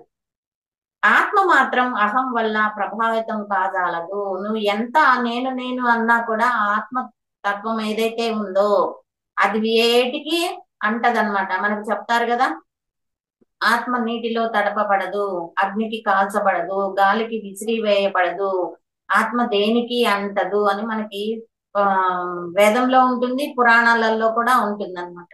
కాబట్టి ఆత్మ మాత్రం అహం వల్ల ప్రభావితం అయితే కాదు. ఈ నేను అనుకోవడం వల్ల ఆత్మకి ఏమి ఇబ్బంది అయితే ఏమీ ఉండదన్నమాట. నేను శరీరాన్ని అన్న భావన మొదటి దోషము, నేను ఆత్మను కాదేమోనన్న భావం రెండవ దోషం. ఈ రెండు దోషాలు పోవడానికి సాధన చాలా అవసరము. ఫస్ట్ మనలో ఉండే దోషం ఏంటంటే నేనే ఈ శరీరం అనుకోవడం.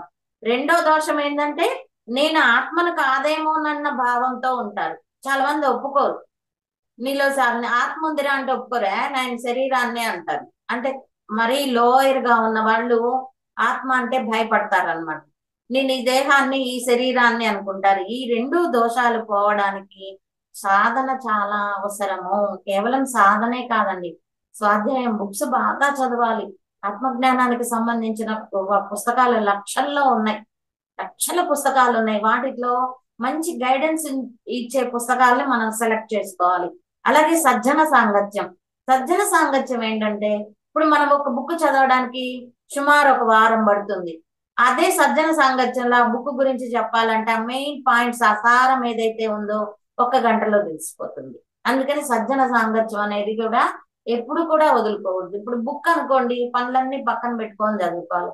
అదే సజ్జన సాంగత్యం అనుకోండి, ఇప్పుడు జూమ్ క్లాసే అనుకోండి, మన పనులు మనం చేసుకుంటూ జూమ్ లో అటెండ్ అయ్యి లక్షణంగా నాలెడ్జ్ తెలుసుకోవచ్చు అనమాట. ఇప్పుడు నాలెడ్జ్ తెలుసుకోవడానికి ఫోన్ చాలా బ్రహ్మాండంగా ఉపయోగపడుతుంది.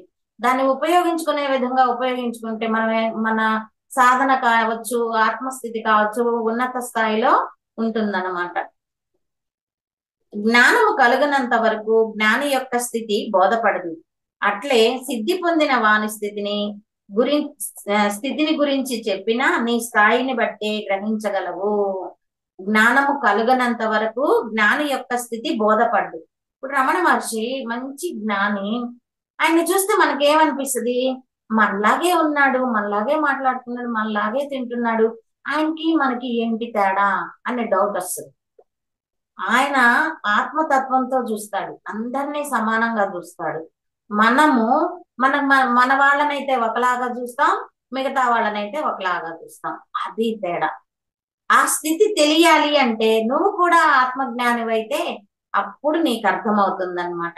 ఒకవేళ నీకు ఎంత విడమర్చి చెప్పినా కూడా నీ స్థాయిని బట్టి మాత్రమే నువ్వు గ్రహించగలవు. ఇప్పుడు క్లాస్ జరిగినప్పుడు ఎవరి స్థాయిని బట్టి వాళ్ళు అంతవరకు మాత్రమే అర్థం చేసుకోగలరు.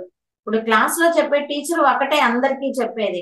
బాగా అర్థం చేసుకొని రాసిన పిల్లాడేమో ఫస్ట్ క్లాస్ వస్తాడు, అర్థం చేసుకొని పిల్లాడేమో ఫెయిల్ అవుతాడు అనమాట. గురువు చెప్పే బోధ మాత్రం అందరికీ ఒకటిగానే ఉంటుంది. తీసుకునే వాళ్ళ తత్వాన్ని బట్టి పాస్ ఫెయిల్ అనేది ఉంటుంది. ఇక్కడ కూడా అదే చెప్తున్నారు. సమాధి స్థితిలో ఎన్ని వేల సంవత్సరాలు ఉన్నా ఆత్మ విచారణ లేని జ్ఞానము ఉంటే ఆత్మానుభవం కలగదు. కొంతమంది ఏమనుకుంటారు, ఆ సాధన చేస్తూ ఉంటే అన్ని వచ్చేస్తాయి, అంత నాలెడ్జ్ వచ్చేస్తుంది అని అంటారు. కాదు, సజ్జన సాంగత్యం, స్వాధ్యాయం అనేది చాలా ఇంపార్టెంట్. ఇప్పుడు గురువు దగ్గర శిష్యులు ఉంటారు, వాళ్ళు సాధన చేస్తూ గురువు చెప్పేది వింటూ ఉన్నత స్థితికి వెళ్తారు. ఒంటరిగా ఉండి సాధన చేసి నువ్వెంత నిర్వికల్ప సమాధి స్థితిలో ఉన్న ఆత్మ జ్ఞానం గురించి కానీ తెలియకపోతే నీకు ఆత్మానుభవం అనేది కలగదు.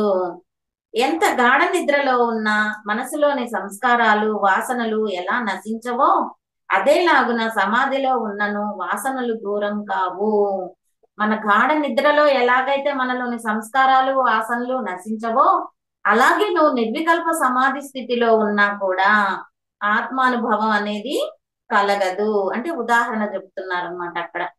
సహజ స్థితిలో సాధకుడు ఆత్మను మాత్రమే అనుభవిస్తాడు. జగత్తును ఆత్మ చేత ధరించబడిన ఆకృతిగా దర్శిస్తాడు. మామూలుగా అయితే సహజ స్థితిలో సాధకుడు ఆత్మను మాత్రమే అనుభవిస్తాడు. అదే ఆత్మ జ్ఞానం కలిగిన వ్యక్తి అయితే ఈ జగత్తును ఆత్మ చేత ధరించబడిన ఆకృతిగా దర్శిస్తాడు. అంటే కేవలం మనలో ఉన్న ఆత్మతత్వాన్నే కాకుండా అందరిలో ఉన్న ఆత్మతత్వాన్ని, అంటే అందరిలో ఒకే చైతన్యం ఉంది, ఈ సృష్టి అంతా ఒకే చైతన్యం ఉంది, ఆ చైతన్యం రకరకాల రూపాలు తీసుకుంది అని ఆత్మజ్ఞాని అర్థం చేసుకుంటాడు. సాధన చేసిన వాళ్ళు ఏంటంటే వాళ్ళ వరకే తెలుసుకుంటారు, ఓహో నేను దేహాన్ని కాదు ఆత్మ పదార్థాన్ని అని. చాలా మంది చెప్తారు, మరి ఇన్ని వేరియేషన్స్ ఎట్లొచ్చాయి, చైతన్యం ఒకటే అయితే ఇన్ని వేరియేషన్స్ ఎట్లొచ్చాయి అంటే, ఇప్పుడు బంగారం ఒకటే కానీ రకరకాల ఆభరణాలు చేస్తారు. ఉంగరం చేయొచ్చు, రింగులు చేయొచ్చు, గాజులు చేయొచ్చు, దండలు చేయొచ్చు, నెక్లెస్ చేయొచ్చు. కానీ వాటిని తన్నిట్లో ఉండే కంటెంట్ ఏంటి అంటే బంగారం, అన్ని బంగారమే అన్నమాట.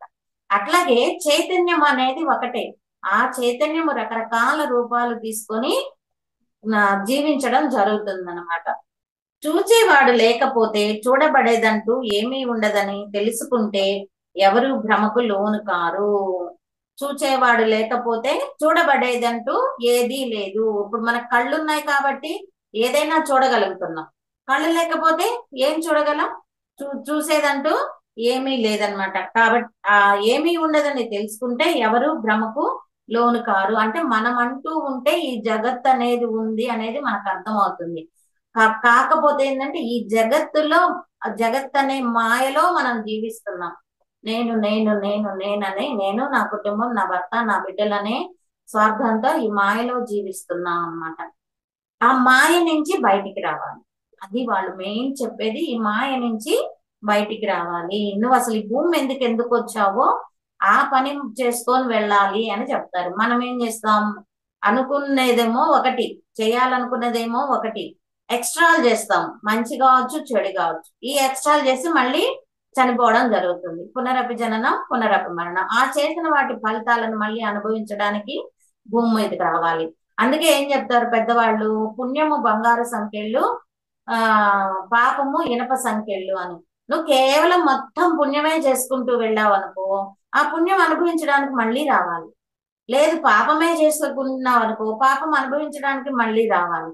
మరి రాకుండా ఉండాలంటే ఏం చేయాలి అని అంటే, ఆ నేను అనే భావం తీసేసి భగవంతుడు నా చేత చేయిస్తున్నాడు అని మధ్య మార్గంలో ఎప్పుడైతే ఉంటావో, అంటే కర్తృత్వ భావంతో ఉంటావో, నేను చేస్తున్నాను అనే భావం లేకుండా పని చేస్తావో, అలాగే నిష్కామ కర్మ చేస్తావో, ఫలితం ఆశించకుండా చేస్తావో, అప్పుడు మాత్రమే నీకు జన్మ అవసరం లేకుండా పోతుంది.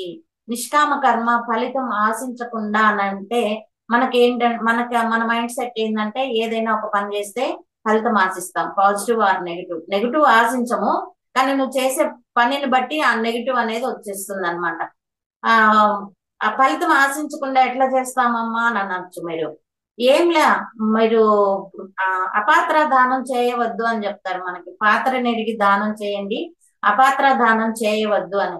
అపాత్ర దానం ఎందుకు చేయొద్దు అంటారంటే, ఒక తాగుబోతుకు ఒక 10 రూపాయలు వేసామనుకోండి, అట్లా 10 మంది 10 రూపాయలు వేస్తే 100 రూపాయలు వస్తున్నాయి. ఆ 100 రూపాయలు తీసుకెళ్లి వాడు తాగుతాడు. తాగి ఏం చేస్తాడు? గమ్ముకుంటాడా? గమ్ముకుంటాడు. ఇంటికి వచ్చి పెళ్ళాన్ని కొడతాడు. ఆ పెళ్ళాం తిట్లకు లేస్తుంది, ఎవడేసాడు రా నీకు డబ్బులు అని చెప్పి తిట్లకేస్తుంది. వేసింది మనం కాబట్టి ఆవిడ తిట్టిన తిట్లన్నీ మనకు భాగం అవుతాయి అన్నమాట. అందుకే ఏం చెప్తారు మన వాళ్ళు, దానం చేసేటప్పుడు కృష్ణార్పణం రామార్పణం అని చెయ్యండి అని చెప్తారు. ఆ కృష్ణార్పణం అని అంటే ఆ ఫలితం కృష్ణుడికి వెళ్ళిపోద్ది, రామార్పణం అని అంటే ఆ ఫలితం రాముడికి వెళ్ళిపోద్ది. ప్రతి పని పట్ల ఇటువంటి భావనే ఉండాలి. అదే కర్తృత్వ భావన అని అంటే. నేను చేస్తున్నాను అనే భావన ఉండకూడదు. ఈ మాట అనుకుంటూ ఉన్నాం అనుకోండి, మంచి చెడు రెండు ఏవి మనకు అంటాం అనమాట. అన్ని భగవంతుడే చేస్తున్నాడు కాబట్టి భగవంతుడికే వెళ్ళిపోతాయి. కాకపోతే ఇది విన్నప్పుడు బాగుంటుంది, 2 రోజులు 3 రోజులు బాగుంటుంది, ఆ తర్వాత మళ్ళీ మాయలోకి వెళ్ళిపోతాం, ఆ నేనులోకి వెళ్ళిపోవడం జరుగుతుంది. ఆ నేనులోకి వెళ్లకుండా ఉండాలి అంటే ప్రతిరోజు ఆత్మ విచారణ అనేది చాలా చాలా ముఖ్యం అన్నమాట. సహజ స్థితిలో జ్ఞాని క్రియాశీలుడిగా తనలో ఉన్న ప్రశాంతతను ఏమాత్రం కోల్పోడు. సహజ స్థితిలో జ్ఞాని క్రియాశీలుడిగా తనలో ఉన్న ప్రశాంతతను ఏమాత్రం కోల్పోడు. అంటే జ్ఞాని ఎప్పుడూ కూడా తనలో ఉన్న ప్రశాంతతను కోల్పోడు. ప్రశాంతత ఎవరికి లేకుండా ఉంటది అంటే, రజోగుణం తమో గుణం వాళ్ళకి. సత్వగుణంలో ఉన్నవాడికి ప్రశాంతత ఎప్పుడు అలా నిశ్చలంగా చూస్తూ ఉంటాడు. ఎంత నిశ్చలంగా అంటే, ఇప్పుడు నదిలో నదీ ప్రవాహంలో అన్ని కొట్టుకొని పోతూ ఉంటాయి. ఆ కొట్టుకుపోయే వాటిలో మంచి ఉంటుంది, చెడు ఉంటుంది. అవన్నీ పోతూ ఉంటే ఎలా నిశ్చలంగా తనకు అంటకుండా చూస్తూ ఉంటాడో, అలాగే ఏమి జరిగినా కూడా ప్రశాంతత అనేది కోల్పోకుండా చూస్తూ ఉంటాడు. ఒకవేళ ఎక్కడైనా చెడు జరిగింది అనుకోండి, ఇప్పుడు రీసెంట్ గా బ్యాంకాక్ మయన్మార్ లో భూకంపం వచ్చింది. మనమైతే అయ్యో అయ్యో ఇంతమంది చచ్చిపోయారా, అంతమంది చచ్చిపోయారా, వాళ్ళు నిరాశ్రయులు అయిపోయారే అని బాధపడతాడు. అదే ఒక జ్ఞానం అనుకోండి, ఎక్కడ ఎప్పుడు ఏది జరగాల్సి ఉందో అలా జరిగే తీరుతుంది అనే నిశ్చింతగా నిశ్చలంగా ఉంటాడనమాట. అయితే వాళ్ళకి ప్రేమ లేదా, కరుణ లేదా అంటే ఉంటుంది. వాళ్ళు చేయాల్సిన పనులు వాళ్ళు చేస్తారు. కాకపోతే మనలాగా హైరాణ పడదు, ఇన్వాల్వ్ అవ్వరు అనమాట. అది జ్ఞానికి అజ్ఞానికి ఉండే తేడా అదనమాట. జ్ఞానులకు ప్రళయమైనను అల్ప విషయంగానే తోచును. అంటే వారి మనసులపై ఎట్టి ప్రభావము చూపదు, వారు అసలు లక్ష్య పెట్టరు. జ్ఞానంతో ఉండే వాళ్ళు ప్రళయం వచ్చినా కూడా అది మామూలుగానే చూస్తారు. అది సహజ సిద్ధంగానే జరుగుతుంది. ఇప్పుడు షష్టగ్రహ కూటమి అని అంత ఓ అని భయపిచ్చేస్తున్నారు. మనకి ఒక పాయింట్ కూడా ఉంది, ఈ గ్రహాలు మన మీద పనిచేస్తాయి అని చెప్తారు కదా. సాధన ఎవరైతే చేస్తారో గ్రహాలు అనుగ్రహాలుగా మారతాయి అని. ఇప్పుడు ఏదైనా నేను అనే భావన ఉంటే నీకు ఏదైనా అంటుతుంది, కానీ ఏదొచ్చినా కూడా నువ్వు నిశ్చల స్థితిలో ఉంటే, లాభం వచ్చినా నష్టం వచ్చినా వాటికి అంటకుండా నిశ్చల స్థితిలో ఉంటే ఆ గ్రహ స్థితి నీ మీదేం పనిచేస్తుంది. అందుకే ధ్యానులని గ్రహాలు అనుగ్రహాలుగా మారుస్తాయి అని చెప్పడం జరిగింది.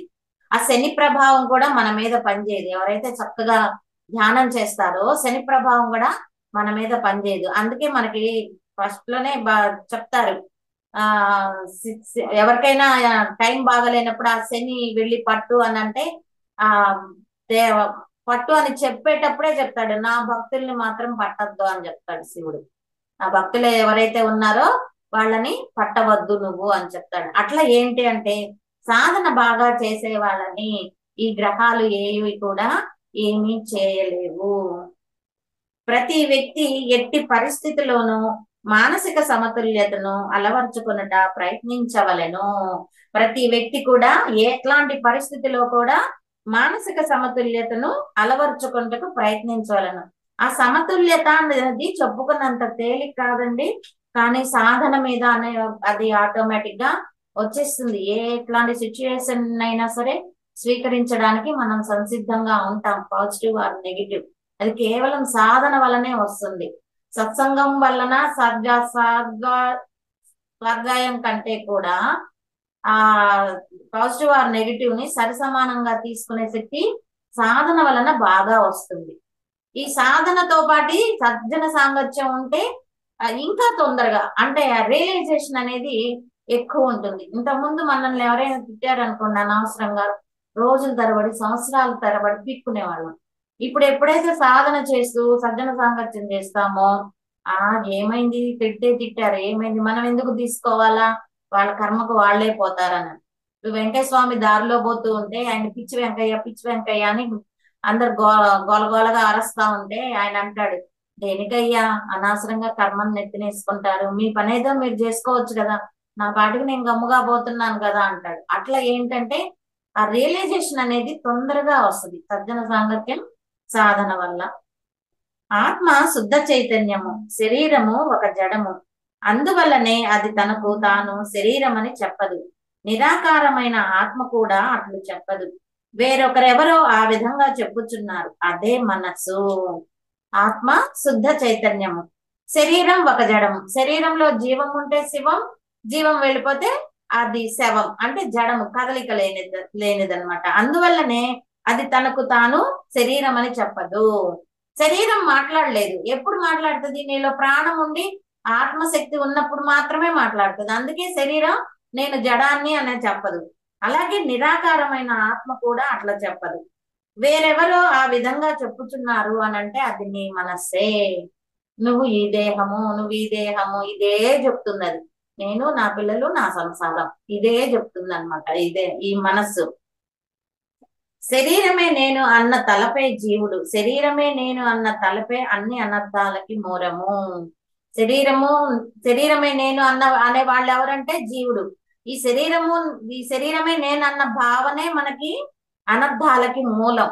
ఆ భావన ఉన్నందువల్లే కదా ఇంత దుఃఖం అనేది వస్తుంది. ఎవరైనా తిట్టినా కొట్టినా ఈ శరీరమే నేను అనే భావన వల్లే మనకు అంత దుఃఖం అనేది వస్తుంది అనమాట. సాధకుడు మాత్రం తన దీర్ఘ సాధన చేత సత్య పదార్థ దర్శనమును సూక్ష్మముగా తెలుసుకోవచ్చును. సాధన ఎవరైతే బాగా చక్కగా చేస్తారో దీర్ఘ సాధన ద్వారా సత్య పదార్థ దర్శనమును సూక్ష్మంగా తెలుసుకోవచ్చును. అసలైన సత్యం ఏదైతే ఉందో ఆ సత్యాన్ని సాధన ద్వారా తెలుసుకోవడం జరుగుతుంది.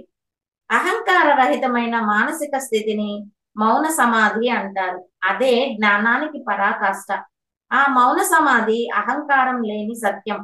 ఆ స్థితిని అందుకోవడానికి అహంను ధ్వంసం చేయడమే లక్ష్యంగా పెట్టుకోవాలి. అహంకార రహితమైన మానసిక స్థితిని మౌన సమాధి అంటారు. అంటే మనలో అహంకారం లేదనుకోండి, ఏదైనా గమ్ముగా అలాగా చూస్తూ ఉంటాం, మౌనంగా అలా చూస్తూ ఉంటాం అన్నమాట. అదే జ్ఞానానికి పరాకాష్ట. నువ్వు అలా మౌనంగా దేనికి అంటుకోకుండా చూస్తూ ఉండడమే అదే పరాకాష్ట అన్నమాట. ఆ మౌన సమాధి అహంకారం లేని సత్యం. ఆ మౌన సమాధి ఎలా ఉంటుంది? నీలో ఇంకా అహంకారం అనేది ఉండదన్నమాట. ఆ స్థితిని అందుకోవడానికి అహంను ధ్వంసం చేయడమే లక్ష్యంగా పెట్టుకోవాలి. ఆ ఉన్నత స్థితి ఏదైతే ఉందో ఆ స్థితిని అందుకోవాలి అని అంటే నీలో ఉన్న అహాన్ని ధ్వంసం చేయడమే లక్ష్యంగా పెట్టుకోవాలి. మామూలుగా మనం ఏం చెప్పుకుంటాం, ఏదైనా సంకల్పం చేసుకోండి అని అంటే నేను ఆధ్యాత్మికంగా అత్యున్నతంగా ఎదగాలి అని పెట్టుకోమని చెప్తాం. ఎందుకంటే ఈ ప్రాపంచికత అనేది ఈ రోజు ఉంటుంది, రేపు పోతుంది. అదే ఆధ్యాత్మికంగా ఎదిగారనుకోండి మీకు కూడా వచ్చేదే అదే. ఇప్పుడు మనకి చెప్తారు కదా, జనాల ఆలోచన ఎలా ఉంటదంటే ఎన్ని కోట్ల డబ్బు ఎక్కువ ఉంటే అంత గొప్ప అంటారు. దానికి నేను ఒప్పుకోను. ఎంత ఆత్మజ్ఞానం ఉంటే అంత గొప్ప. ఇప్పుడు చూడండి, పీఠాధిపతులు వస్తారు, లేదంటే ఒక మహర్షులు వస్తారు, ఎక్కడెక్కడ వాళ్ళందరూ వెళ్ళిపోతారు వాళ్ళని చూడడానికి. అదే ఒక కోటీశ్వరుడు వస్తే పోతారా? ఎవరు పోతారు? వాళ్ళకి కొంచెం వాళ్ళ దగ్గర ఉన్నోళ్ళు పోతారు. ఒక పేదోడు కోటీశ్వరుడు దగ్గరికి పోతాడు, ఆ పోడు. అదే ఒక పీఠాధిపతి లేదంటే ఒక స్వామీజీ వస్తే పేదోడు కూడా పోతాడు. కాబట్టి ప్రాపంచిక డబ్బు అనేది గొప్ప కాదు, ఆధ్యాత్మిక జ్ఞానం అనేది గొప్ప. ఆ ఆధ్యాత్మిక జ్ఞాని దగ్గరికి ఆ గొప్పవాడు కూడా వస్తాడు. గొప్ప గొప్ప పదవుల్లో ఉన్న వాళ్ళందరూ పీఠాధిపతుల దగ్గరికి, స్వామీజీల దగ్గరికి ఎందుకు వెళ్తున్నారు? మరి వాళ్ళకి గొప్ప పదవులు ఉన్నాయి, కోట్లు కోట్లు డబ్బు ఉంది కదా, మరి వాళ్ళ దగ్గరికి ఎందుకు ఆశీర్వాదానికి వెళ్తున్నారు? వాళ్ళది తమ దగ్గర లేనిదేదో వాళ్ళ దగ్గర ఉందనే కదా అర్థం. కాబట్టి ఈ ప్రపంచంలో ఉన్నతమైనది ఏది అంటే ఆత్మ జ్ఞానమే అన్నింటికైనా గొప్పది. శరీరమే నేను అన్న తలపే జీవుడు, శరీరమే నేను అన్న తలపే అన్ని అనర్థాలకి మూలం. సాధకుడు ఇది చదివేశాను. రేడియో మాట్లాడటం పాడటం చేస్తుంది, కానీ దానిలో ఎవరూ ఉండరు. అలాగే జ్ఞాని కూడా పని చేసినట్లుగా అనిపించినా అతనిలో పనిచేసేవాడంటూ ఎవరూ ఉండరు. రేడియో మాట్లాడడం పాడటం చేస్తుంది, ఆ రేడియోలో ఎవరైనా మనిషి ఉన్నారా అంటే ఉండరు.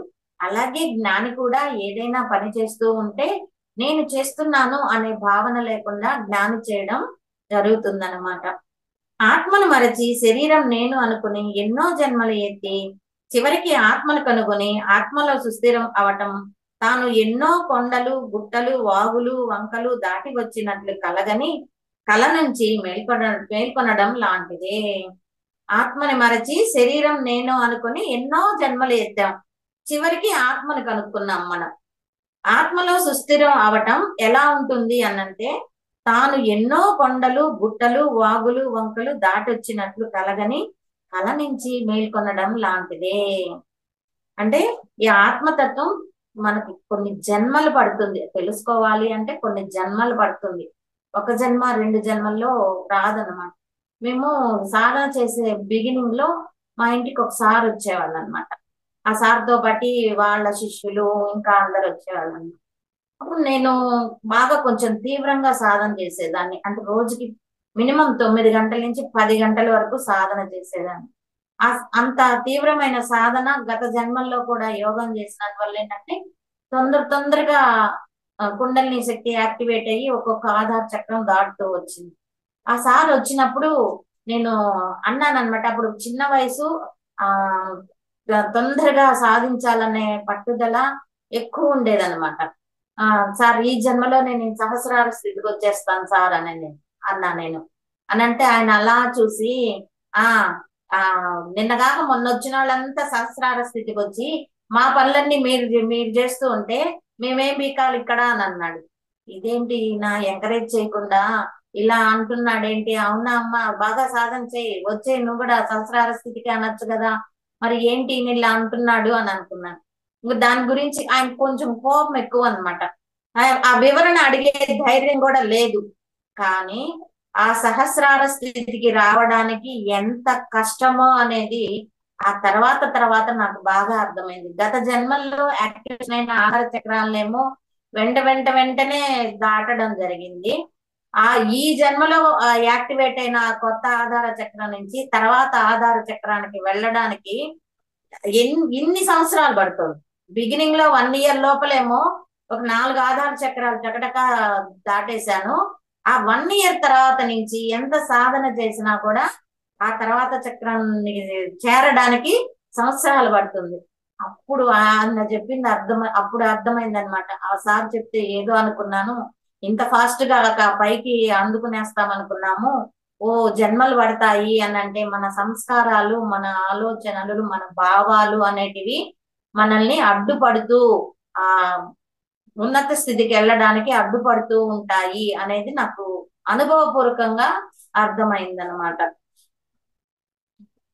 సరే, ఆత్మ సాక్షాత్కారము అయ్యే వరకు ఎవరికైనా అనిశ్చిత స్థితులు, సంశయములు, భయాలు సహజాలే.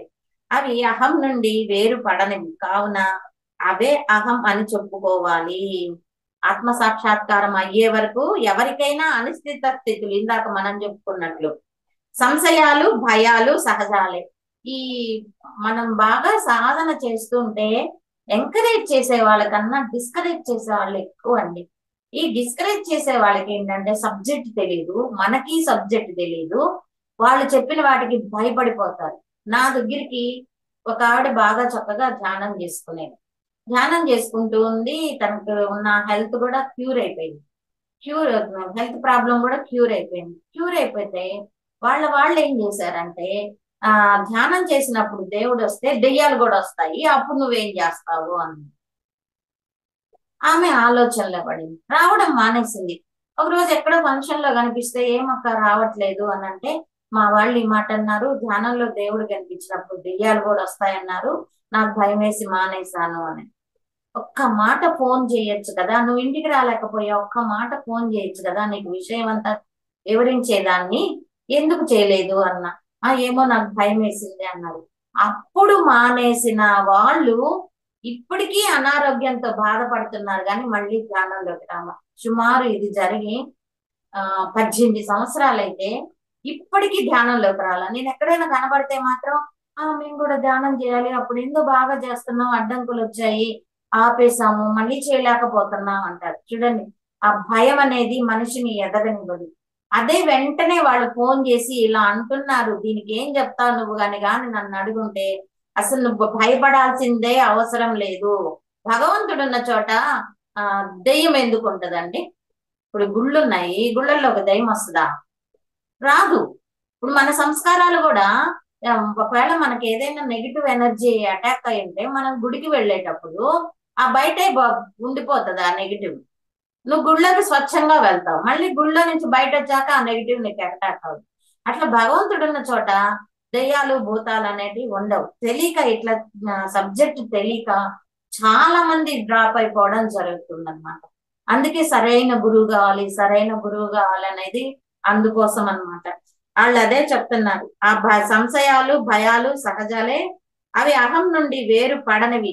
నీ అహం నుంచి నేను అని నువ్వు అనుకుంటున్నంత కాలం అవి నిన్ను వదిలిపెట్టవు. నీ ప్రయత్నం సాధన ప్రయత్నములు విఫలం కావచ్చును, కానీ నిరుత్సాహపడక ఆత్మాన్వేషణ అంతరంలో తీవ్ర పట్టుదలతో జరపవలెను. నీ ప్రయత్నం సాధన ప్రయత్నాలు విఫలం కావచ్చు, నువ్వు సాధన చేస్తూ ఉన్నావు, కానీ ఏయో కొన్ని కారణాల వల్ల విఫలం అవుతూ ఉంటాయి. ఎవరైనా ఇట్లా చెప్పి బయటిచ్చో డ్రాబ్యాక్ చేయడమో, ఇంట్లో ఇబ్బందుల వల్ల, ఏదో రకరకాల కారణాల వల్ల నువ్వు విఫలం కావచ్చు, కానీ నిరుత్సాహపడక ఆత్మాన్వేషణ అంతరంలో తీవ్ర పట్టుదలతో జరపవలెను. నేను ఎక్కడైనా సరే ఈ జన్మలో ఆధ్యాత్మికంగా అత్యున్నతంగా ఎదగాలి అనే లక్ష్యం పెట్టుకొని ఎన్ని ఇబ్బందులు వచ్చినా కూడా నీ కోసం నువ్వు కొంచెం టైం కేటాయించుకొని సాధన పాటికి సాధన చేయాలి. ఆత్మ విచారణ అనేది చాలా చాలా ఇంపార్టెంట్ అన్నమాట. నీవు అజ్ఞానంలో కూరుకుపోకుండా నీ నిజమైన ఆత్మస్థితిలో కొనసాగినచో గురువు రుణం తీర్చినట్లే.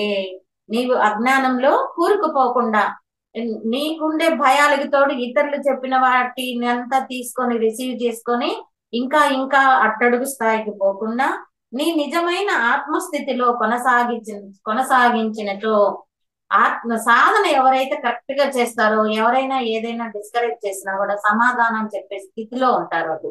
కాబట్టి నీవు ఆత్మస్థితిలో ఉండి నీ సాధన కొనసాగించావంటే గురువు రుణం తీర్చుకున్నట్లే, నీ గురువు యొక్క రుణం తీర్చుకున్నట్లే.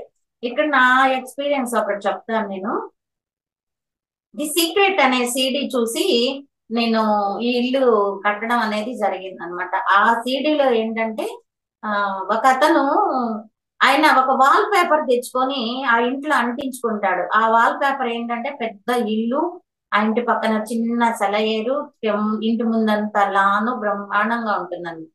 అది చూస్తూ రోజు చూస్తూ నాకు కూడా ఇట్లాంటి ఇంట్లో ఉండాలి, నాకు కూడా ఇట్లాంటి ఉంటే బాగుంటుంది అని అనుకుంటూ ఉంటాడు అనమాట. అతనికి ఎవ్రీ ఇయర్ ట్రాన్స్ఫర్స్ అయిపోతూ ఉంటాయి. ఈ వాల్ పేపర్ చుట్టేసి ఒక పెట్టెలో పెట్టేస్తాడు అనమాట. ప్రతి సంవత్సరం ట్రాన్స్ఫర్ వల్ల ఏంటంటే అసలు ఆ పెట్టే ఓపెన్ చేయదు. ఒక 5-6 సంవత్సరాలు గడిచిపోతుంది. అప్పుడు వాళ్ళకి ఒక బాబు పుడతాడు. ఆ బాబుకి 5వ సంవత్సరం వస్తుంది అనమాట.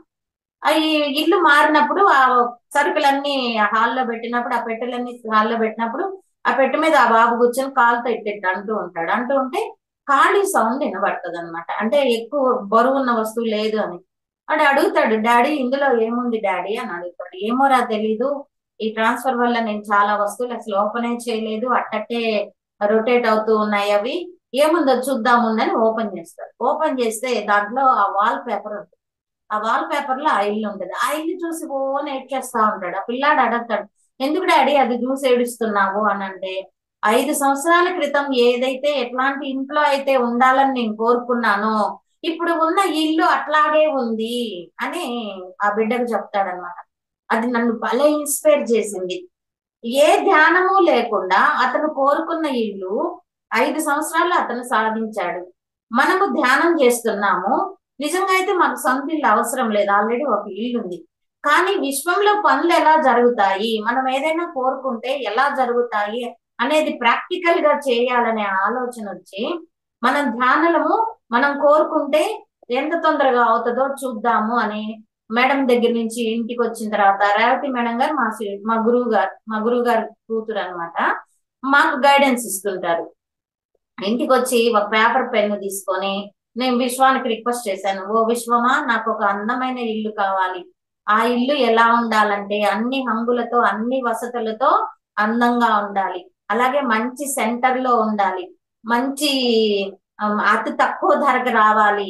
Astral masters, spiritual masters, physical masters, please help me, మీరు నాకు ఈ సహాయం చేస్తారని ఆశిస్తూ ఇట్లు సంధ్య అని రాసుకొని అదేం చేశాను, ఒక అద్దానికి అంటించేసాను. అద్దం దగ్గరికి రోజు వెళ్తాం కదా, అద్దానికి అంటించేసాను అనమాట. ఇంకా రోజు రెడీ అయ్యేటప్పుడల్లా అది చూసుకోవడం, చదువుకోవడం, ధ్యానం చేసుకోవడం, ధ్యానం చేసిన తర్వాత విజువలైజేషన్ చేసుకోవడం.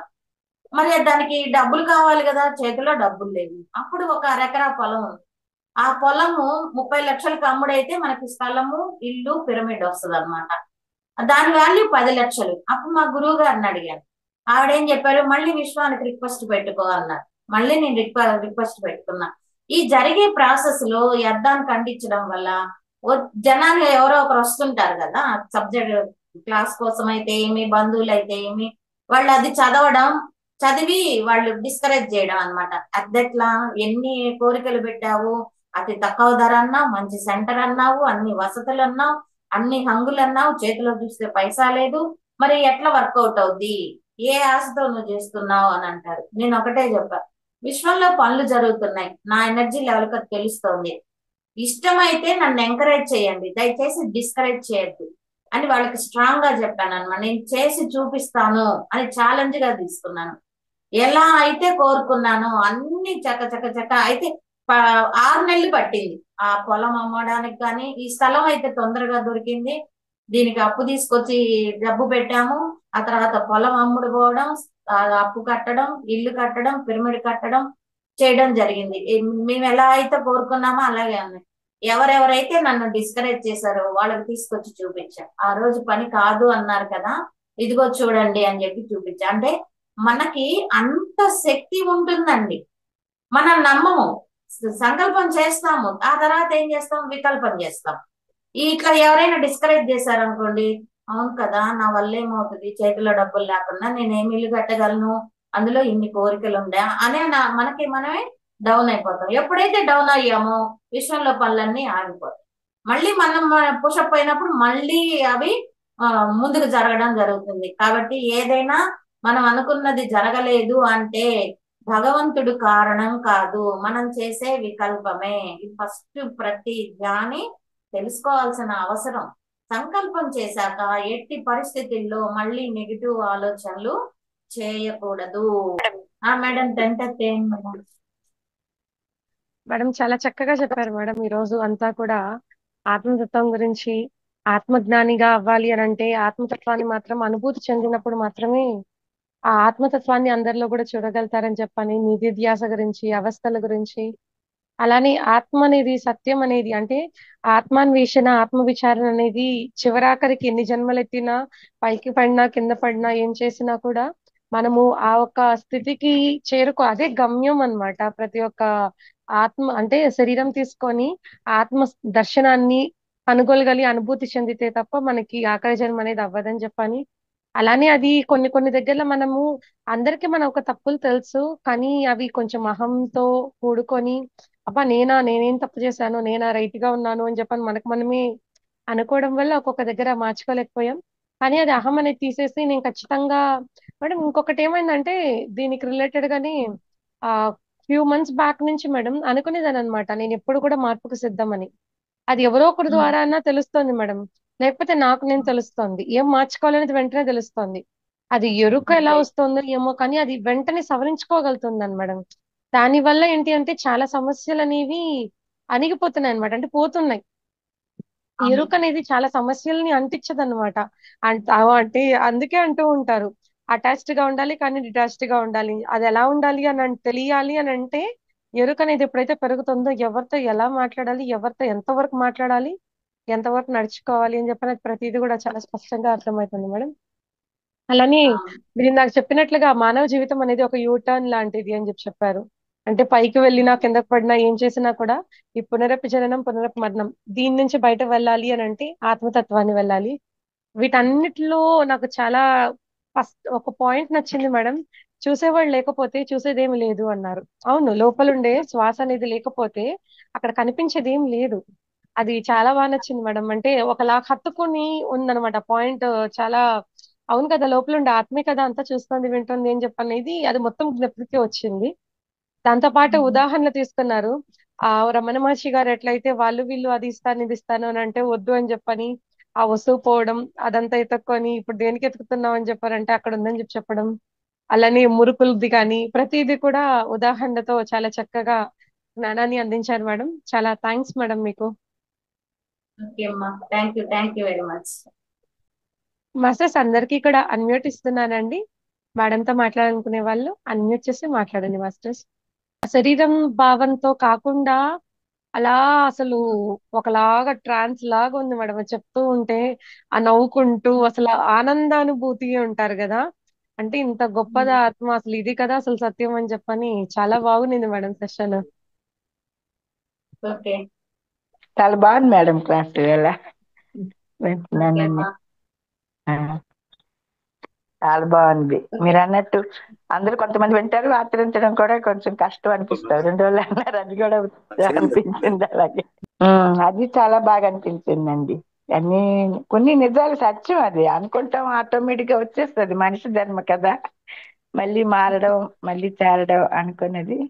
ఒక్కొక్కసారి మారం అనుకున్న ఏదో పనిలో నువ్వు తిరిగిపోతుంటాం, మళ్ళీ ఇటువైపు లైన్ అవును. లోకి రావాలంటే కొంచెం కష్టం అనిపిస్తుంది. అది అది కూడా చాలా బాగా చెప్పేది. అది అందుకే చాలా సాధన బాగుంది. కంపల్సరిగా ఉండాలి అని.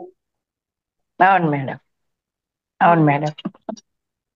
చాలా బాగుంది మేడం క్లాస్, చాలా బాగా ఓకే, చెప్పారు. Thank you. టైం ఎంత బేగా అయిపోయిందో తెలియలేదు మేడం. చాలా అలాగేం బాగుంది. లేదు. ఓకే, చాలా థ్యాంక్ బాగుంది. యూ. Thank you madam. అండదమ్మా మాట్లాడండి. నమస్తే మేడం. నమస్తే అమ్మా. చాలా బాగుందండి మీ క్లాస్, చక్కగా ఎగ్జాంపుల్స్ సహా రమణ మహర్షిని గురించి చెప్తూ ఉన్నారు కదా. వినాలనిపిస్తుంది, దాన్ని ఆచరిస్తే ఇంకా బాగా ఎదుగుతాం మేము. ఓకే. చాలా బాగుంది. మీకు వింటూ వింటూ చాలా బాగా మళ్ళీ చర్చించుకుంటాం అనమాట ఓకే, వెరీ గుడ్. ఆ పాయింట్స్. చాలా బాగుందండి నిజంగానే. ఈ ఓకే. నేను అనేది కానీ వదిలేస్తే ముందర ఆత్మతత్వంలోనికి వచ్చేస్తాం. మాయ అంటే మెయిన్. పక్క రోజుకి వెళ్ళిపోయేది మాయ అని చెప్పారు, అది కూడా చాలా బాగుందండి. అవును. ఆచరణే మేడం, ఎట్లయినా ఆచరణ ఆచరణ ఆచరణ ఆచరణ అంతే. అవును. ఎరుకతో ఉండడం ఇవన్నీ చాలా అవసరం అండి నిజంగా. ఏరియా మనకి దుఃఖం ఉండకుండా ఉండాలి అంటే ఈ ఇదంతా మాయా అనేది తెలుసుకోవాలి, అనుక్షణం ఎరుకతో ఉండాలి. అదే మేడం కావాల్సింది మెయిన్. ఎరుకతో ఉంటే అన్నిటినీ సాధించవచ్చు మనం. కానీ ఎందుకో మళ్ళీ ఆ, ప్రాపంచికంలోకి ఏదో ఒక ఇన్సిడెంట్ అక్కడ జరుగుతుంది, దాంట్లోకి వెళ్ళిపోతాం అనమాట. వెళ్ళిపోయినప్పుడు మళ్ళీ వెంటనే మేడం పక్కన నుంచి ఎవరో చెప్పినట్టే ఎరుక ఎరుక ఎరుక అని వినిపిస్తూ ఉంటుంది. బాగుందండి మేడం, చాలా బాగుంది క్లాస్. ఓకే అమ్మా, థ్యాంక్ యూ. చాలా బాగుంది క్లాస్, సూపర్ ఉంది. ఓకే. బాగుందండి, చాలా బాగుంది class. Thank you very much. Thank you మా. Thank you madam. మాస్టర్స్ ఇంకెవరైనా మేడంతో మాట్లాడతారా అండి, లేకపోతే సెషన్ క్లోజ్ చేసుకుందాం masters? Okay madam, session close చేసుకుందామా మేడం? ఓకే అమ్మా, థ్యాంక్ యూ వెరీ మచ్. చాలా గొప్ప జ్ఞానాన్ని మీ ద్వారా మేము అందుకుంటున్నాం. ఆ ఆత్మానుభూతి అనేది పొందడం అనేది కూడా ఆత్మబోధ మేడం, ఇదే బ్రహ్మజ్ఞానం కదా. ఓన్లీ ఆత్మది మాత్రమే టచ్ చేస్తూ, అంటే మంచి చెడు అంతా ఏం లేదు మేడం ఇక్కడ. ఏకత్వం మొత్తం, ద్వంద్వత్వం అసలు ఏం లేదు. ఆ ఉన్నదంతా ఒకటే, అది అంతా అసలు సర్వాంతర్యామి. ఉండేది ఒక వస్తువు, అదే ఆత్మ పదార్థము, అందరి లోపల ఉండేది అని చెప్పని అంత చక్కగా జ్ఞానాన్ని మీరు అందిస్తున్నారు మేడం. మీ ద్వారా మేము అందుకుంటూ ఉన్నాం madam. Okay, thank you. Okay, thank you so much madam. Okay madam, session close చేసుకుందాం మేడం. ఇంకే thank you very much. Thank you bye. Madam. Thank you masters అందరికి. Thank you madam. Thank you కూడా. శుభరాత్రి అండి.